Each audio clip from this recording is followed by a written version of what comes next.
everyone, welcome to my channel Learn Nursing Easy with me. If you are the first time watching my video, please like, share, subscribe and click the notification button and stay tuned. So today we'll see a topic called psychosocial assessments. So under that we'll read about mood, intelligence and emotions. Okay, psychosocial assessment means it is doing a thorough comprehensive examination that is not only looking the physical health but also the mental, emotional and the ability to function or perform activities in the community and the person what they think about themselves. Okay, all those will come under the psychosocial assessment, and it is used for finding the present and future behavior of a particular person. So it has to be implemented in all the healthcare programs, and psychosocial problem should be assessed when the patient is coming for a routine checkup, so that we can identify if the person is prone for some mental health problems.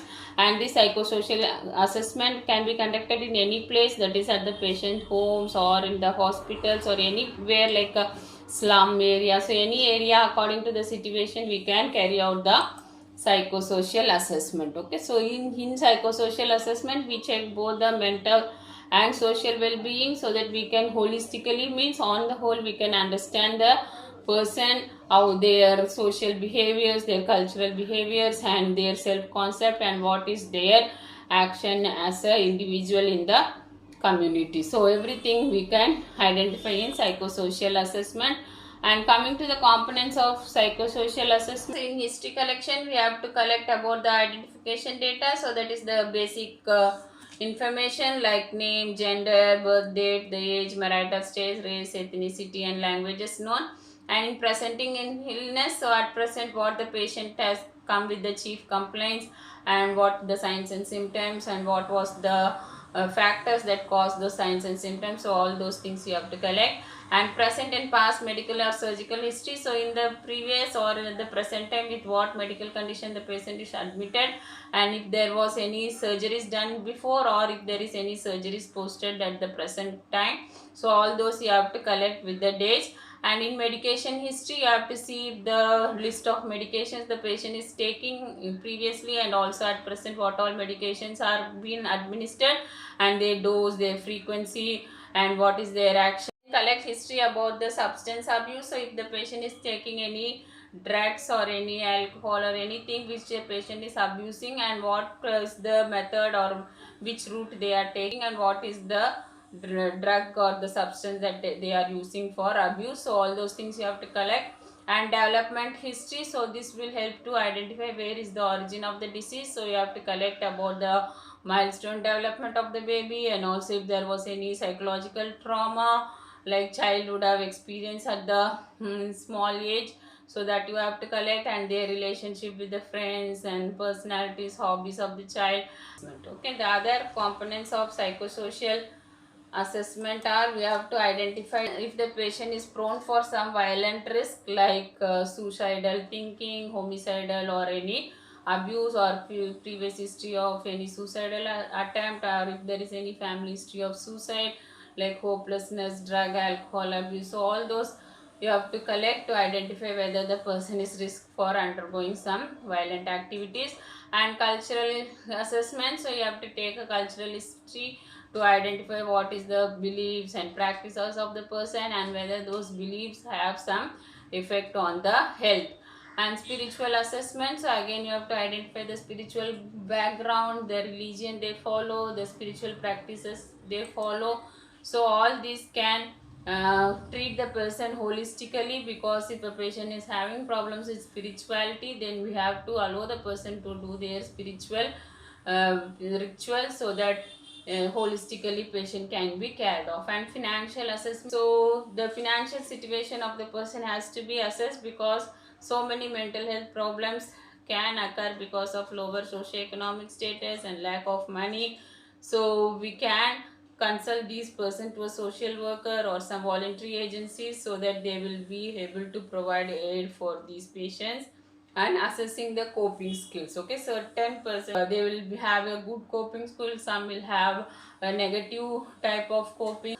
Make the person to focus on their abilities, interests and hobbies, etc., so that you can prevent the negative type of coping. Next is psychological assessment. So we use so many Methods of examinations like oral exam or an interview or a questionnaire type or some examinations are conducted in order to study about a particular person's behavior, personality and their abilities. So once we do a psychological assessment, the report of the assessment will be given to the healthcare team, so that based on the report we can give a individualized treatment according to the psychological ability of a person. Okay, under psychological testing there is mood. So mood is one of the person's emotional state and it is mainly used to identify the psychological health of a person. So when there is disturbances in the mood, patient will have maladjustment. And there are some positive mood like elation, joyfulness, excitement. So when these are experienced in the normal way, patient life and the well-being will be enhanced or improved. Whereas there are certain negative movements like anger, hostility, depression and mania. So these negative emotions should be experienced in within the normal range, but when they are uncontrollable and they are experienced in a more abnormal way, then the person will show some changes in the psychological behavior. Okay, coming to the methods of assessing mood. Mood is assessed as a routine examination with mental status examination. So this can be assessed either as a structured clinical interview or naturalistic interview. So in structured clinical interview, there are already standardized set of questions prepared and which are clinically tested. So these questions will be administered or given for the patients, and based on their responses, the mood will be scored. Whereas naturalistic or unstructured interviews, here the person will go to a particular situation. So when he talks with the client, he identifies the mood, and he, without any prepared questions at that time, he will conduct an interview with the present situation there. Those are called as naturalistic interviews. Okay, and scales for measuring the mood. So there are two types, mainly broadband surveys and the narrowband surveys. So in broadband there are so many questions are there which will take a long time, like 30 to 60 minutes, and surveys done for people more than 16 years of age. And narrowband will have a rating scale, so we can just rate on a 4-point scale. So mostly 21 questions will be there, and based on the respondents the scale will be scored to identify the actual mood of a person. Okay, next is the Bronman measures of anxiety. So first is Minnesota multiphasic personality interview. So this consists of 23 items. So mainly they identify the physiological and cognitive symptoms that occur because of anxiety, like shortness of breath, sleep disturbance, irritability, tension and fear. And next is the Millen clinical multi-axis interview. So this also consists of 14 item scale, and this mainly identifies the general distress that are associated with the anxiety disorder. So this will deal with the nervous tension, intrusive, or the means it is a disruptive or unwanted thoughts or some traumatic events which are causing the anxiety, and because of that what all the behaviors the person will have, like sweating, compulsive behavior, excessive worry or fears of being alone, are identified in this test. And next is personality assessment interview. So here the feelings of the person, apprehension, their worries, the physical signs of tension and stress will be measured. Okay, next is personality factor questionnaire. So this consists of two factors. Apprehension means some unpleasant feeling, and tension, these two factors will measure the anxiety. So when person is having more of apprehension, so the person will have excessive worry, guilt feeling and insecurity or unpleasant feeling. And if there is elevation in the tension scale, the person will be very much tense, fear, frustrated and feelings overall that is not worthy feeling will be there. Okay, next is symptom checklist 90 anxiety scale. So this helps to identify the mood states of a person. So it will have so many items which will measure the mood, like a person whether he is nervous or apprehensive. So nervous is fearful, apprehensive is unpleasant feeling. Okay, and it takes 12 to 15 minutes to complete the questionnaire. And here we can identify the some symptoms of anxiety, like patient feeling fear, unpleasant feeling, trembling, general nervousness, panic. So everything can be assessed. Next is narrowband measures of anxiety. So here there is a Beck anxiety scale, so which consists of 21 items, like feeling of failure, cries a lot, feels like killing self. So like there are some items will be there, and each items will be having a 4-point scale, like agree, do not agree, or undecided. So like that they have some scale, so the person has to mark on this scale. This scale cannot be reliable because sometimes persons can fake as if they have anxiety, so it may not be a reliable scale, and the administration time for this will be 5 to 10 minutes. Okay, and next for depression, so broadband measures of depression. So there is a depressive adjective checklist. So here we can identify the mood, feelings, emotions and depression of a person, and this is done for person who are in 8th grade reading level. These questionnaires are translated in many languages, so people can read and answer, and they will have 2 to 3 minutes to complete the test. So next is the Rorschach blot test. So here it is used for testing the depression, and here there are so many pictures are drawn, and the person is told to tell the picture. Okay, so based on the person's emotional situation, they keep explaining the pictures, and based on what emotions will be revealed in their explanation. Okay, and there is more training needed in order to reliably score this Rosenblatt test. Okay, the narrow band measures of depression. So under this the red depression inventory. So here it contains 21 item scale. So this item will have some measures related to depression, and it will be scored on a 4-point scale. Okay, again in this also the person without depression, he can fake as if he is having a depression when they score on a 4-point scale. Even when there is depression, he can fake as if he is not having a depression, so anything he can mark. So this is not much reliable. So next comes the Hamilton depression scale. So here they will check the physical symptoms or what symptoms occur because of depression. Okay, so like when person is having depression, he will have sleeplessness, poor appetite and decreased energy. So they will measure the sleep, appetite and energy, and from that they will identify how severe is the depression. So the next mood is mania. So under the measures of mania is hypomania scale. So it contains 46 items in the areas of amorality, that is not regarding oneself, and psychomotor acceleration is hyperactivity, and imperturbability is being agitated, and ego inflation. Okay, so that is feeling of proud, and they will score on these items to identify the behavior of a person. And Millen clinical mania scale, so it also contains 13 items who have a bipolar disorder of mania and depression. So here all the overactivity, elation, flight of ideas, or over talkative, impulsive, so all those behaviors and mood swings of the person will be identified. And personality assessment interview mania scale, so this has 24 items which are related to both mania and hypomania. So all those items will be checked, and based on that they will see the elated mood, impatience, grandiosity, exaggerated activity of a person. Psychological assessment is done on intelligence. Okay, so intelligence is the cognitive ability, that is the ability of a person to reason, plan, solve problems, think abstractly, comprehend the ideas, learn quickly and learn from experience. Okay, how much thinking knowledge a person is having, this is called as intelligence. So intelligence are every time checked in the academic skill, that is during in our schools or colleges they keep exam, and they will know how much our knowledge is there. Okay, so intelligence is not only just reading the book and vomiting, it is the way we how identify the reasoning skills, and the way we are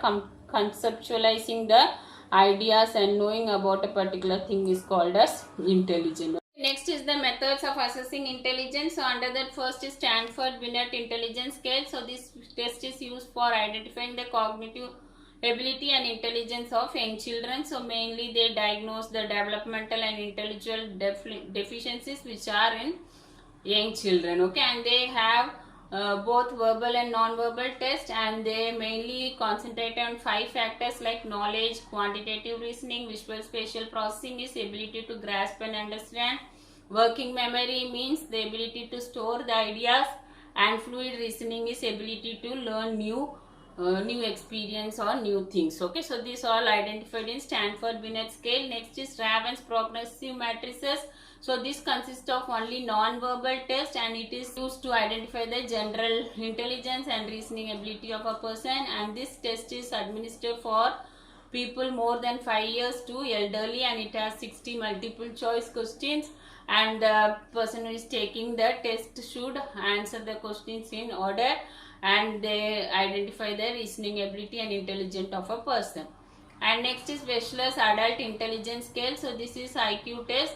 So intelligent quotient test is identified, and this test is administered for adult and adolescents, and it has both verbal, non-verbal and performance test. Next, psychological assessment in emotions. So emotions are behavior which have a significant impact on health and psychological well-being of a person.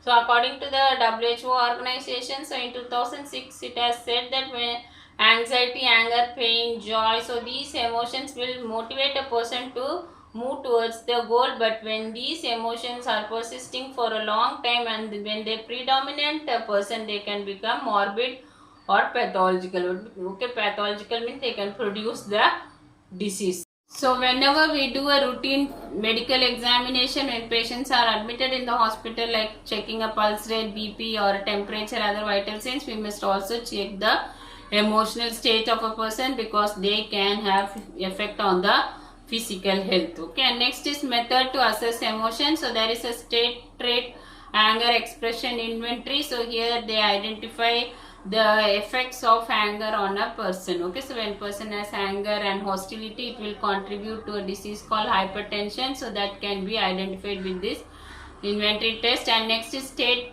trait, anger scale. So they have two scales, mainly S anger and T anger. So S anger is because of anger, what all the problems that occur in the patient's physiological body, like they have some effects on the autonomic nervous system, so that will be checked. And T anger is the difference between the frequency of the S anger. Okay, so immediately when the anger is severe, the trait anger will identify the difference between the S anger immediately after the anger situation, and after a long time how the anger has changed, that is checked. Okay, and next is anger expression scale. So here they check the anger in two dimensions, like anger in and anger out. Certain people will have anger, but they will suppress the anger. Okay, that means they will take it in their feelings, that is called anger in. And certain people will let out the feelings by talking or doing some aggressive behavior, so that is anger out. So normal emotion. So emotion is most important in our life. Some emotions are positive or some emotions are negative. Okay, so like positive emotions like joy, interest, curiosity, excitement, gratitude, love, contentment, satisfaction. So when person is having this type of emotion, they have positive emotion and they feel good, whereas when person is having negative emotions, they will show the abnormal behavior. The negative emotions are sadness, anger, loneliness, jealousy, self-criticism, means criticizing oneself, fear, rejection, and these are all difficult to come out of this emotion. Emotions, they, when it is kept on felt, then they will be staying in us itself. They strongly, they will become as a part of our own action. So it is impossible to avoid negative emotion. From time to time we feel those emotions, but we must learn how to handle the negative emotions. So the steps to handle or deal with this abnormal behavior is, you have to identify the abnormal emotion, take action and get help. The first step is to identify the emotions, that is you have to be aware of the feelings. Okay, so what all the feelings you are having, so like anger, or whether it is a jealousy or whether it is fear.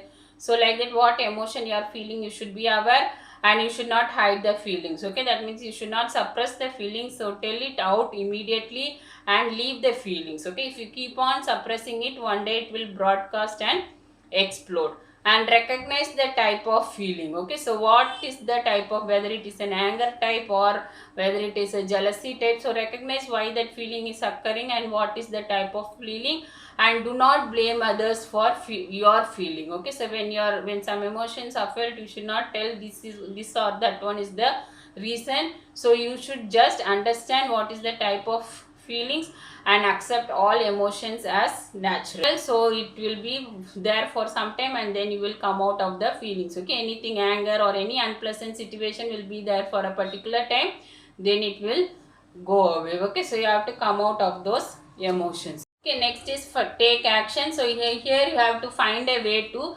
express emotion. Can talk with a friend, or you can let out your feelings, or you can do some diversion or distraction therapy, so that you will come out of your emotions and change the mood. Okay, so you will have a negative emotion, come to the positive one, so that abnormal behaviors will not occur. So you have to change a mood from an unhappy situation to a happy situation and build positive emotions. Okay, so that is, you have to think about something which is more pleasant or which you like the most, or some places you went for visit. So like that, some pleasant situation you have to keep thinking and seek support. Okay, so when you cannot come out of the emotions, so tell a friend or some trusted person about your problem, so that they will understand your feelings and they will find way how to come out of those feelings. Okay, and next is exercise. So while you are doing exercise, there are so many chemicals produced which will promote the